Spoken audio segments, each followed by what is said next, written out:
Coming up next, we have the Wandsworth Sunday Roast. So stick around for that. Join Elliot, Stewart and his special guest. Be there with your ears. Okay, now, wow, I am very excited. So excited, I can't actually hide it. Sunday. Hello there. Yes, we're doing the introduction 10 minutes in because someone stole my jingle. They be stealing my jingles. Who be stealing my jingles? I don't know, but welcome again back to Wandsworth Sunday Roast with me, Elliot Stewart, and our guests. Now, this is interesting because if you've heard the beginning of the show, you wonder, why are we doing the beginning of the show now? It's because the jingle popped and disappeared into the ether. I don't know whether it went where hits bit or a bit went, which is our analysis. Analysis. There's more than one of us, so it should be analyses. Analyses, thank you, of modern pop, indeed music, and one of which is the song we just heard just then. By who was it by? It was everyone. It was by everybody. It was DJ Ludacris. No, it wasn't. It was "I'm the One" featuring Justin Timberlake, Quavro, Bobby Davro, Chance in the Element, DJ something, and Beaky Mick and Titch apparently. So, so what did we make of that? Now, on the hit, spit, or a bit ometer, hit means you like it, spit means you really don't, and a bit means kind of a meh. So in the middle somewhere. So first of all, Brigid, what did you make of that song that we just played? Well, I think it's a wonderful testament to the culmination of, 2,000 years of Western music. I imagine Mozart today would be a grime DJ. You think so? I do, yes. He was. Would he be going too fast? You're going too slow. What is the beat for Amadeus the movie? There's a bit where someone's writing down what he's saying on his deathbed. He's going too fast. What would he say in that equivalent? Would he say you're going to? I haven't seen Amadeus. You've not seen it? Oh, no. It's cool, yeah. But it's got nothing to do with I don't understand music because I haven't seen Amadeus. So my analogy now is completely wasted on you. Yeah, it's completely wasted on me. Okay, but imagine that it wasn't. Oh, obviously Beethoven, if he was a DJ, would be Beethoven. He would, and he'd be a big hairy dog. Yes, I've seen Beethoven. All of them? How many are there? There are 3 or 4, aren't there? 5, I think. Oh my goodness! That dog just kept on going. I know. I don't know if they had to keep replacing the dog. What are you saying? Well, big dogs don't live as long as little dogs. If Beethoven had been a Chihuahua, it could have been the same dog. If it's a big dog, it can fend off other dogs. Surely it will live for longer, won't it? And absorb more power, like a Godzilla movie. I think you're flattering my knowledge of dog longevity. But going back to the point, did you like the song? Yeah, it was great. Okay, so I'm a believer. Yes, that's a hit in inverted commas. So it's a bit. It's a bit. So, Psy, was that kind of your hip and happening music? Did it work for you? I think possibly I'm not the target audience for this song. But if I could go back to size of dogs versus age. Yeah, okay. I always thought that larger animals lived longer. That was a kind of general rule of thumb. No. Smaller dogs live longer than larger dogs. A blue whale will live a long time compared to... Well, only because it's far away in the sea and no one bothers it. Right. You see, yeah, so it's and it's out of trouble. And it depends on lots of large dogs are pedigree dogs and they tend to have inherited problems. Okay, sure. But I mean, that's a breeding thing rather than a size thing. So I think I might Google it. You're listening to Wandsworth Dog Hour on Wandsworth Radio. An elephant will live longer than a mouse, even judging the fact that the elephant might stand on the mouse. But so I'm saying that an elephant, a large animal, will live longer than a mouse, a small animal. The elephant is scared of the mouse; it won't go near the mouse. I think that's this is probably. This can be seen in the music of Justin Timberlake. Bieber. Sorry, no. Which one was it? No, it's Timberlake. That was Timberlake. No, it's Bieber. I was looking at the wrong screen. Oh, for goodness! Right. So we now have to start all over again. Now, I like it now. Now I know it's Bieber. The wrong Justin. So apart from your elephant and mouse analogy, so I think the dropping the big beats as he does. That's clearly. So the bigger beats last for longer. I believe so. Yes. Okay. So was that a hit, spit, or a bit? I'm gonna. Can I say a bit? Yes. Okay. Can I just show you that? So while she's showing you... Oh, don't show us that, dear. Good Lord. Yes. Yeah, big dogs do die before small dogs. They do, right. They do. There we go. That's quite traumatic for the little dogs, isn't it? Well, Big dogs just dropping down dead in front of them. Most large dog owners know they are setting themselves up for heartache because their beloved pets will die much sooner than smaller breeds. The correlation between size and lifespan in dogs is well documented, but scientists are still unclear about the reasons behind it. So if you're affected by any of the issues about, please, don't buy a big dog or buy a small dog. Buy a Chihuahua, put them in a bag. Don't put dogs in bags. Don't put bags in dogs. That's a Dr. Seuss book, surely, isn't it? Don't put bags in dogs. Don't put dogs in bags. Meanwhile... Anyway, yes, what did you think of this? Yazzi, did you like it? Just like the rest of the audience, is it just me who's thinking, what the heck have they just been talking about in the last 10 minutes? I know nothing about dogs. Yeah, but you do now. And I know nothing about beavers. You don't know anything about it at all, but now you're educated. So, were your ears educated by the song by Justin Bieber, Hit, Spit, or a Bit? I think just like Si here, not the target audience. But it doesn't matter. Even if it's something's not made for you, it doesn't mean you can't appreciate it. If you don't appreciate it, it doesn't mean that you're wrong. No, that's politics, isn't it? Right, so, you heard that song. If you, pardon, did you like it or you didn't like it? It's a spit from me. Oh my goodness. Well, we're going to play a song by Michael Jackson now, and we'll see how that goes down. So hyped up. I'm going to have a major sit down after this one in the studio. We have none other than the original. Wow, here we go. Brace yourself. Big round of applause, if you like, for the king of rock and roll and soul and hip-hop and other things as well from the planet, that he is. It's Claxton Travesty. Hello. Oh, Prab, glad to be here. So, such a wow. He's here. Yeah, he's here. Wow, yeah, that's amazing. Yeah. All right, that'll do. It's only me. Oh, it's only when it comes to you. I'm just really amazed with the... yes. Well, I'm pleased to see you too. Yes. Hello. I'm sorry, I've forgotten how to talk. This is going to be a short interview, isn't it? Yes, it is. Sorry, I forgot how to laugh. So could you say it again? This is going to be a short interview. Yes. Yes, it is. Yes. So you need to have a glass of water. No, I'm fine. Well, you're well. You are you, and I'm me. Well, I'm glad that's clear. Yes, I had questions. Yes. Did you? See, I have them too. You've got questions. So, Claxton. Hello. Yes. Now, that's your real name, isn't it? Claxton Travesty. Yep. Next question. No kidding. Yes, my parents, Galaxy Pop and Mama Thing Travesty, thought I should have a striking name.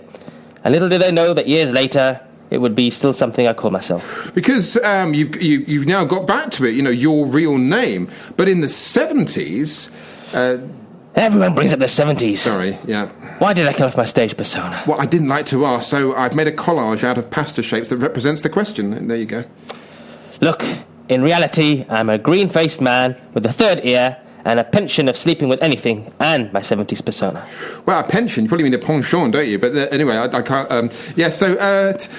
speaking French is amazing, because the name of your 70s persona was John Smith and his mates. Is that right?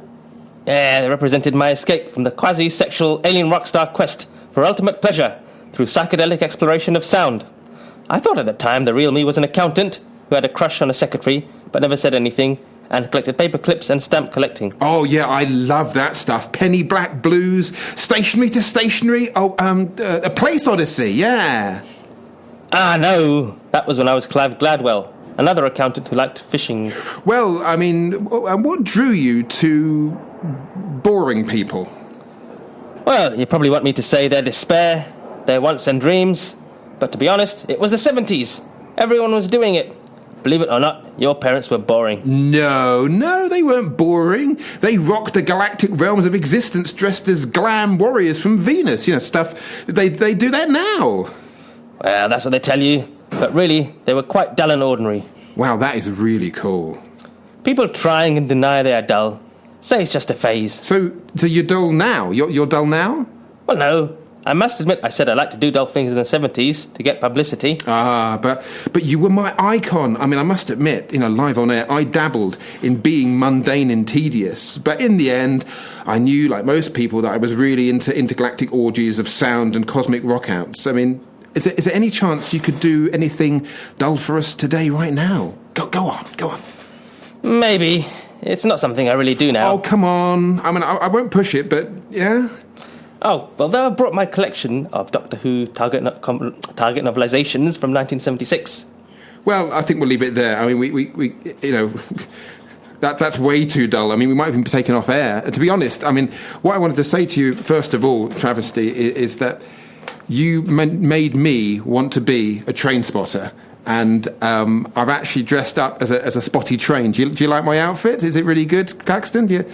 Oh, he's gone away. I was just too damn dull. We love Wandsworth. I've just realised something. Yes, I'm in the next sketch and I don't have the piece of paper in front of me. Hang on. I'm just going to go through them now. And that's a picture of me when I was... oh, yeah, that's a bit naughty. So that one there. And I'm just doing some origami live on air. Can you guess what I'm doing now? This... OK, I'm going to... It's a mess. What? It's a mess. It is a mess, but it's... No, I was going... Hang on. Oh, it's a crane bird. What? It's a crane bird. It's sort of... Yeah, it's not quite... It's a crane. Yeah, that's right. It's a working crane. You were close. It comes down like that, and, you know, that's what I can do. Oh, I it's can got do... a little man in it. It's really clever. Yeah, you got a little tiny man in there. If you look very closely... He's moving! He's moving, yeah, and he's... Have you got an actual little man in there? Shh, yes. Have we all been watching Twin Peaks too often? New series is out there, isn't it? Really? Have you watched any of it, anybody? Other programmes are available. Yes, exactly. But meanwhile, somewhere else where I'm ready, let's go... Oh, it's bad. No, don't remove it. He did it again. I pressed the button to take the sound effect away. They've been taking my sound effects away. Hang on. Is it going to happen? They came for the sound effects. Yes. Is it going to work? It's in this jar. There I am trying to tell Yazzi how it works. And then... You open the jar. Oh, can you hear it? Can you hear it? Oh. I think we're ready now. And action!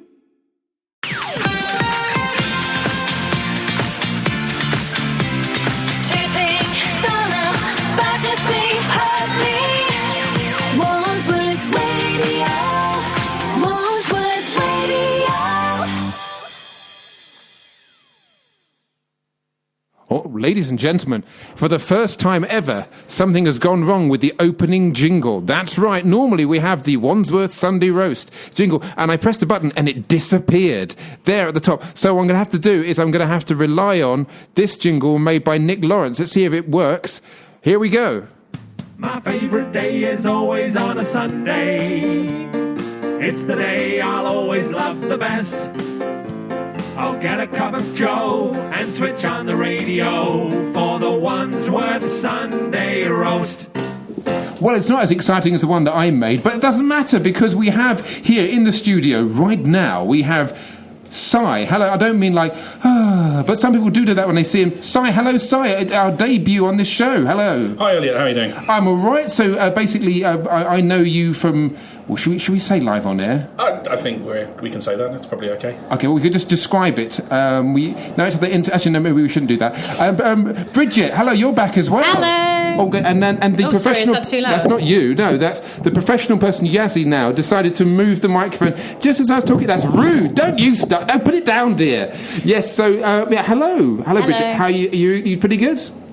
Yeah. Yeah, right. And you got a new Finickety sketch on this week, haven't you? Yes, I have. Finicky is back. Yay, cool. Finicky Stinkers. Pardon? That's the name of the programme, Finicky Stinkers. Oh, right, okay. I was going to say, are you aware of those fidget spinner things? I have a nephew, yes. So do they call you Bridget Spinners now? No, because my name is spelt differently. But it's pronounced... it's not pronounced the same. It's pronounced ever so slightly differently. I'm not going to get into this. How do you say my surname? Mahony. Excellent. Yeah, I've been practising. And person who also changes their name professionally with branding tools is Yazzi here, who's back again. He was here last week and he's here again. Hello, Yazzi. Hello, Elliot. How are you feeling? You okay? Good, yeah. Wonderful to be back. Did you steal my jingle? Because it's meant to be on there. It's gone. It disappeared. You see it click, it went... Plong. Yeah, you stole sorry. it. Okay, sorry. Well, I don't know where you put it about your person. Brigid, Si, you have permission to jump on him and discover where a sound of journey. Don't stop believing, or in my opinion, please stop listening. I don't understand the popularity of that particular song. I have no idea. It was some sort of 80s retro where I wasn't there in the first place. I mean, Si, do you know where that song comes from, and could it go back there? Where does it come from? Originally, I couldn't say. I believe it was originally Glee. You couldn't say, but you can say now. I believe Glee repopularised it. Ah, there you go. So blame them for everything. And do you like that song, Brigid, at all? Well, I remember it being very, very, very long. Was that just because it was unpleasant? Will this ever end? Yeah, because it takes a long time to get up to the... Well, I suppose it's the chorus, but it's only played once. But I just remember it taking a long time. So that was quite a short one. That was a short one. It was a shorter journey. There you go. And now here we are. But it's all about the journey, isn't it? It is all about the journey. But the destination's important as well, because then you want to go to the next song. Yes, which we won't be going to yet, because we've got to talk about the wonderful world that is cinema. Because Yazzi, who is our cinema expert suddenly, he is here. And last week, here's the microphone there. Oh, I very nearly went into Brucey. Did you hear it? I was about to go to Love, and I almost did. It's resisting the urge. I don't know if anybody else can do bad impressions in the studio. We'll find out later. We'll find out later. But I have that. I can do a great Charlie Chaplin. That's amazing. That's really good. Well, it links in nicely. Yes. One person clapped because I was hanging on to microphone, so there you go. But maybe people were clapping at home. But people do want to know at home is, Yazzi, you saw Charlie Chaplin, obviously a film, not him. He's been dead since 1977. Sorry to break it to you guys too soon. So, 50 years ago, my goodness. But you saw, what did you see on screen? I saw The Gold Rush. Is that the famous one where the whole shack moves around? Yes. Is that one where he eats the shoe? That's the one who eats the shoe, yes. Okay. Yes. Is there more to it than that? Yeah, it was actually an outdoor experience. So I had a live orchestra, sat on our deck chairs, and it just recreated the whole experience through a live orchestra and like a cinema experience. So when you watch a silent movie, I had this when I watched The Artist, is that everyone goes quiet. And you're thinking, you don't need to... Shh, I didn't hear that silence, or I couldn't... If the equivalent, I suppose, would be standing up so you couldn't see the subtitles. But you don't need to be quiet at a silent movie, but people are. They're quite a serious ponderousness. Yes. It's funny you say that, because the lady I went with, we were just giggling away and laughing at every scene, and there was a couple sat next to us, and she said, "Why are they so grumpy? They haven't laughed at all." I'm like, "Oh yeah, they're a bit serious, aren't they?" Yeah. I was going to say, were they blind? But that would be an awful thing to say. But I suppose if you go and see a silent movie, all the other movies, I'm going to dig myself out of this un-PC horror. If you go to the cinema and you have I'm not going to say defect, that's a terrible thing. If you've got a disability, like you can't hear or you can't see or that sort of thing, they usually have something to help you, like they have audio guides or that sort of. When it's a silent movie, I guess it's just an audio guide, really. Charlie Chaplin picks up a shoe and eats it. It is funny. Yes. He falls over. He kicks a man in the bottom. Because sometimes if you describe visual humour, it's not funny, as we're demonstrating now. Yes. Yeah. Because audio comedy is different than he walks into a room, there is a pie. I wonder where this is going. Maybe more of a sarcastic approach to it would be a good idea. I don't know. I wonder what's going to happen now. Yes. I have to say, though, I love listening to the audio commentaries for blind people of films. They're fascinating. They're really interesting. It's like it puts a whole completely different spin on the film, I think, if you're listening to what's happening. Is it like more hysterical? Like, oh my God, she's coming out of the television! No, it's all completely matter of fact. It's done. Oh, okay. It's all done. The lady is coming out of the television. It's. I know. Why would it not be more dramatic? But it's like. The axe voice man that swings his axe worldly. If you do this professionally, don't you? Sorry, go on. If you imagine the voice that you read subtitles in, it's that. Do you read subtitles? When you read subtitles, you have a voice in your head? I don't even think about it. Yeah, well, I think so. Oh, I don't think that when I read subtitles, I don't think I read them in the voice of the actor that's portraying them necessarily. Yeah, that's true. I forgot. You remember that phase where subtitles started getting a bit pretentious and they were in yellow for some reason and in a different font. I don't know why. Like in some of the Quentin Tarantino movies, later ones, suddenly the subtitles were as I said, the thing I just described. But could they have like colours that represent how angry people are? So like if you're being subtitled, it's in red or blue or other colours. Or maybe available. a font could be like Comic Sans could be like a na na na na na exactly character, and I don't know, wingdings could be unreadable. Yes. So like some character, someone speaking a different language, or Marlon Brando doing inaudibleness. Like it just comes like, we don't know. We have no idea what this guy's saying. Like the idea. Oh, what's the most unpopular font? Because my wife works in graphic design. And I hate Comic Sans. So basically, there's a character you're not meant to like. Suddenly, it's all Jar Jar Binks could be Comic Sans. Misa, so it's awful. I was going to say Helvetica Gothic for the Germans and things like that. Yes, and being very careful there. Other forms of xenophobia are available. Well, no, Gothic is that a good font to be? I think it's an evil font. I think so. No, it's not evil. It's a Germanic Style. look. I mean, style. When you say Germanic, you mean Germanic? Germanic. Germanic. Coming Yes. Okay, from I'm just Germany. checking. But other fonts are available. But what is the most? What is? And we've completely gone off. So Charlie Chaplin, you say? I'm back. Hello. Sorry about that. So yeah. So have you seen any other Charlie Chaplin films?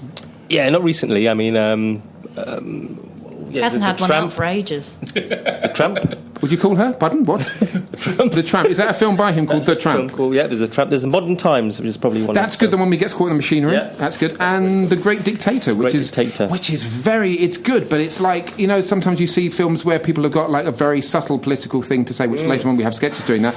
It's not subtle at all. It's really out there, and it was all stuff was happening, and America go, no, it isn't, and then suddenly, a few years later, yes, it is. You know, I think we're allowed to mention that he was parodying Hitler. Other dictators are available to parody, modern day ones, for example. Yes. Yeah, and that was, I think one of the best speeches in cinema history. I think it goes down as one of the best speeches. It is, and it went down very badly because it was interesting because. I haven't got it to hand, but he talks about just being nice to everybody, and then some sides of the people were saying, "Oh, he's being." I don't want to mention other things, but a lot of America thought he was being anti-American, and other people thought he was being pro-American. You can't win with politics; it's very difficult. We know who should win in politics, but we're not allowed to say. Really, I should win. Yeah, vote for you. Vote for me. What's your policy? Is your policy please play a song by Little Mix? It is, yes. Wow. I'm explaining my own song, but if you enjoyed listening to that, go on to SoundCloud and hear all my other stuff, because it's vaguely humorous and also sort of trying to take it very serious. Like Neil Innes, if anyone remembers him from the Ruttles. He writes sort of serious stuff. Anyway, talking of serious things, you're waiting. Yes, that's right, you're waiting to hear about waiting rooms from Si and his amazing blog. Now, I'm going to get the name wrong. It's not just a waiting room blog. What is it called? The website is waitingroomsite.wordpress.com or something silly. So like catchy that. then? Yeah, absolutely. Yes. I mean, so this you need a little bit closer, a bit more intimate. Sorry. Well, there you are. Hello. Get off my knee. Yes. It really wasn't something that I was professionally planning on doing. It more came about, and so I was looking for a very cheap option to do this. I should probably explain. Yes, please. I found myself stuck in a waiting room, waiting for a train for an hour. Sometime a year or so ago, and I posted on Facebook a quick review saying this was quite a nice waiting room. It's got benches and a fireplace. I'd be quite happy to wait here again. And all my friends, being the lovely people that they are, said, you should post more reviews of waiting rooms. So I did, and then they said, you need to collect all these together somewhere. So I very quickly threw up a WordPress site, and I was quite happy to leave it there. But then people started sending me guest reviews of waiting rooms, so I've had to up my game to keep up with their higher quality work. And we've now had reviews from all over the country and as far as Latvia and places in France and things like that. I was going to say tomorrow the world. You're going to move on. Wow. Indeed. So can you? Did you manage to pop by Wandsworth Town or Clapham Junction today? I did. I've not actually managed to stop at Clapham Junction. I try and avoid it where possible. It's quite busy. Yeah. But on the way to the studio, I did drop into Wandsworth Town and. What's it like? Well. It's a nice station. Don't get me wrong. I like the architecture is lovely, but in terms of waiting rooms, it's rather lacking. The platform 1, the London-bound side, has a couple of open shelters on the platforms, which... I hope everyone's writing this down. It's very important. It is for a journey. If it's rainy or unpleasant or you don't want to just stand around looking at your phone, you need to sit somewhere. To be honest, I would not advise sitting inside the open-air platforms. The open-air shelters on platform 1, they don't have good seats. There's not a lot of cover. Yeah. But there is a kind of covered bit by the top of the stairs where you could probably loiter quite happily. The central 2 and 3 platforms... No actual waiting room, but they've got a nice canopy, and it's got that classic old railway station style of roof cover. So quite happy to wait there, but no waiting room. So in terms of review of waiting room, it's lacking. Oh dear. Yeah. So do you have a number system? Oh, sorry, go on. I was just going to say my station near my work has just got a waiting room. Yeah. But it's only open between 6:40 and 1:20. Which are very specific times, and the trains are on the hour and half past. Right. So you'd have 10 minutes. Like an envelope, you've got to get in there. And, so I was just wondering how would you review that? I've never been in it because obviously. Sure. Well, I have marked down waiting rooms before based on open they are as to when the time periods that they're open. Kingston is a particular.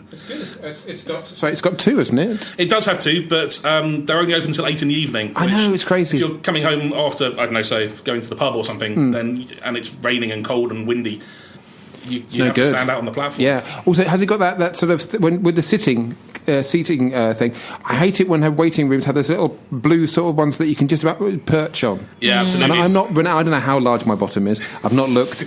Don't look. But that thing, you need a little bit of space to move around, don't you? And if it's one of those things that even I'm like, whoa! Indeed, I think yes. It's best they're just designed to sort of lean against. I like you said indeed, like I'm lowering the tone. No, this is an intellectual process, you realise that. You brought your bottom into it again. Sorry. I Bristol Temple Meads, though, recently went down there. Lovely waiting room, proper benches with cushions on, and dark wood panelling. Oh, so waiting room fans, check out Bristol Temple Meads. Probably platform 15 is the one you want there. There you go. Oh, you might get sponsored. And the thing is, what you should do, you know how you get like plaques and someone's been here, you should say reviewed by Si. Little stamps, little stickers. Oh, perhaps I should, maybe. Or just cards that I could leave in the waiting room. Do you only do trains, or do you do doctors' waiting rooms, dentists' waiting rooms? I thought long and hard about this, as you can probably guess. I'm calling the line at forms of transport. So although I predominantly do trains and the tube, I've also done a couple of the riverboat ones. Okay. And I'm thinking about airports, but I'm not sure if... go for it. Go on. Do you think? I don't know. Yeah. But I draw the line at doctors or dentists. Oh, my dentist has got a really good waiting room because I do crochet, and someone in the dentist surgery obviously does crochet because they always have a crochet magazine there. That's good. That's very niche. Is it the same magazine wherever you go? Is it following you? No, it's a different magazine. It's different month. It's the month behind the month we are. Okay. So she reads it, or he, that was very presumptuous of me, reads it and then leaves it in the waiting room. And whenever I get my teeth done, which is every 6 months. I know, I need to get it. I got a little text saying, actually live on the show last week, I got a text saying, go get your teeth fixed. It's not very nice. Love, Mum. That's the weirdest heckle I've ever had, live on air. Get your teeth fixed. But yes, so thank you very much for that. So when's your next review going to be? I've got one in the can, as it were, ready to go up. So I'll probably put that up tomorrow. Have you thought of engaging technology with this? Stopping one of those what do they call those? Like a GoPro. Yes, or like or what are the things that flies? What are they? A drone. A drone.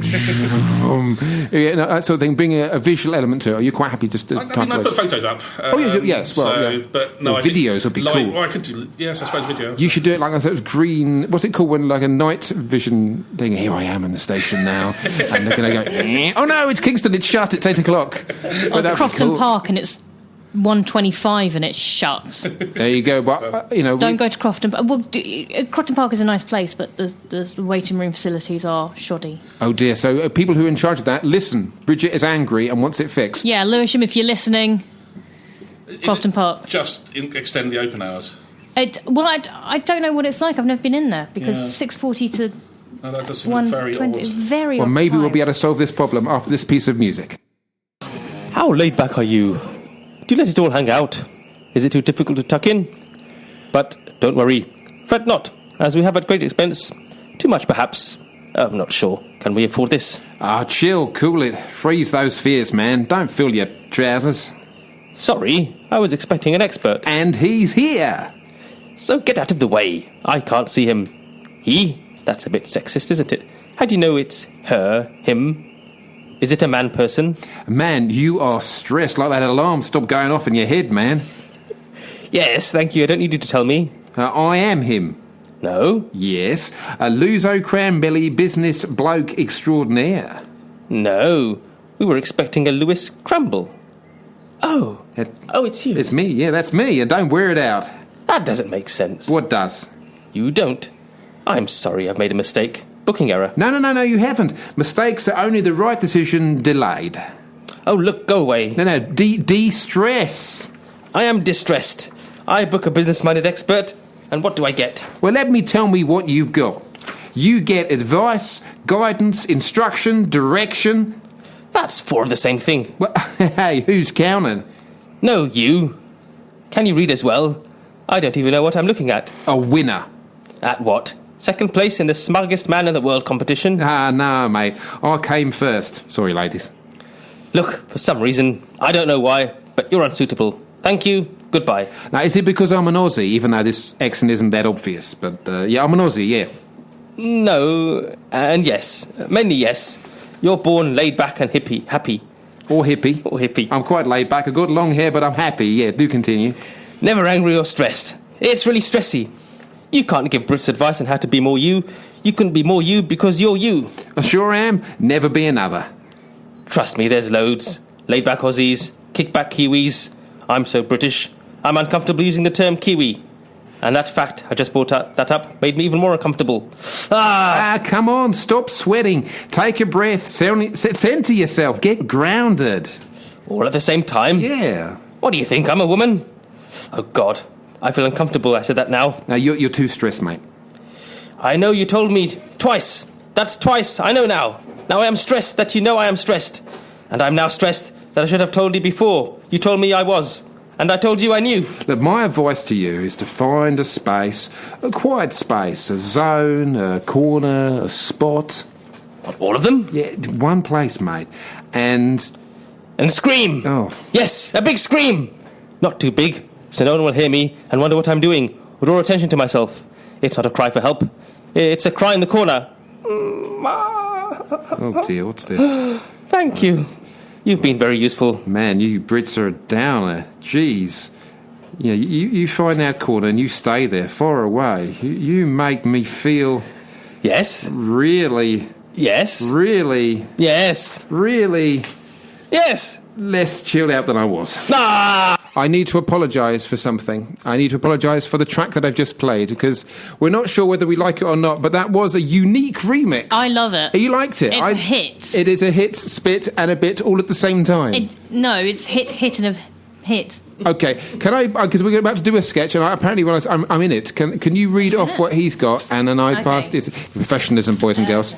There you go. Is that the one? Yeah, because I realised I didn't bring enough copies. Anyway, yes, so that was why I didn't let... Sorry, I was going to get Yazzi to press the buttons, but because I realised I didn't have a sketch in front of me, all you need to do now, this is backstage, this will be released when they do the 50th anniversary version, like Sgt. Pepper, and they've got... It's really good. I've heard the Sgt. Pepper unreleased track thing. You've seen it. It's all come out 50 years. In 50 years' time, they're going to release all this. This will be an extra track on the archives of these recordings. So, should we say hi to the future? Hi, future! That'll be 2067 when they release this. So, well, it was amazing what happened with Jeremy Corbyn, wasn't it, really? Very exciting. I can't believe... I can't believe the Queen did that! Well, that is it, I'm afraid. With only a few more minutes left, the world is going to be... No, it isn't. No, but basically the world is going to be having less of us because the show is about to finish. Oh, my goodness. So we've got to say, we'll be back in 2 weeks' time because apparently on Wandsworth Radio, where we are now, there's going to be a live concerty thing that's going on. I don't know what it is, but I think it goes on from 8 till 6, which means it engulfs the space that's usually used up for Wandsworth Sunday Roast. So we'll be back in 2 weeks' time, which is the 11th or the 12th. Thank you. Well, thank you, Brigid, for being there and saying that. I think we should give Brigid a round of applause. I only know that because it's my birthday in June, so I know all there the you days. go. When is your birthday in June? 20th. That's a Tuesday. It is the 20th of June. The 20th of June, yeah. Ah. Day before midsummer. Yes, that's my wife's birthday. Well. That's eerie.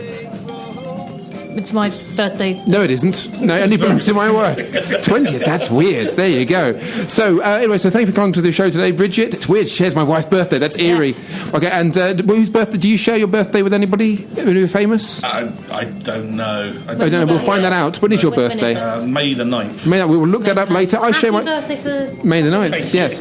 I share my birthday with Tina Turner and the guy who came up with Snoopy. So there you go. They're quite cool people. So if you think of Tina Turner and Snoopy, look at me. That's the byproduct. It's uncanny. It is. Right, meanwhile, we've got to say goodbye to Yazzi as well. Thank you for dropping by. I showed you press a few buttons, didn't I, euphemistically? When is your birthday? Mine's in July. I share mine with Bill Oddie. Oh, I like Bill. Yay! A bit of that, yes. And so, thank you very much for tuning in to Wandsworth Sunday Roast with me, Elliot Stewart, my amazing guests. My name's been Elliot Stewart. Yours hasn't. My coach has turned into Pumpkin, and yours never will, I'm afraid. But maybe it will. Tune in next week to find out. Shall we say cheerio? Cheerio! Bye-bye. And here is some modern music.